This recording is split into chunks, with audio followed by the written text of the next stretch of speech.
when doing crunches, what we want to make sure that we do is we recruit our abdominal muscles and not our hip flexors. Oftentimes in gyms I see people doing what they think are abdominal exercises, but their trunk is not flexing, and what is actually flexing are their hips. So these are actually hip flexor exercises.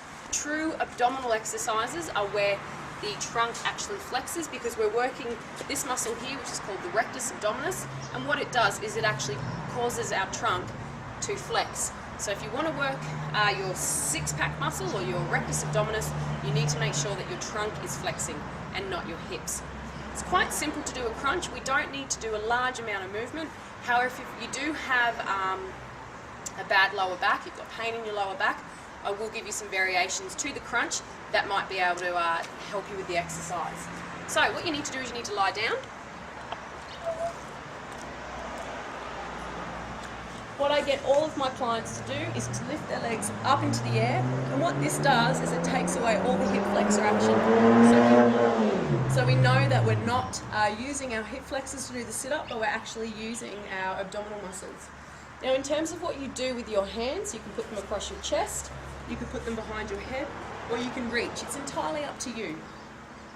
So when we do our crunch, we just go up and down, and it's the smallest movement. All you're trying to do is get your shoulder blades up off the ground.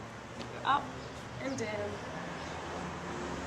And that's very much all there is to the crunch. And I know that I'm working my rectus abdominis or my six-pack muscle now, and I'm not using my hip flexors. If you find that the crunch hurts your lower back, you can use a fit ball or a Bosu, and these will give more support to your lower back. Another way of doing a crunch is what's called a reverse crunch. So again, lying down,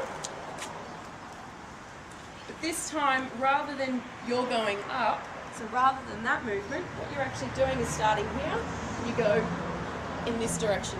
So your knees actually come towards you, and that's another way of doing a sit-up or a crunch. So that's a reverse crunch.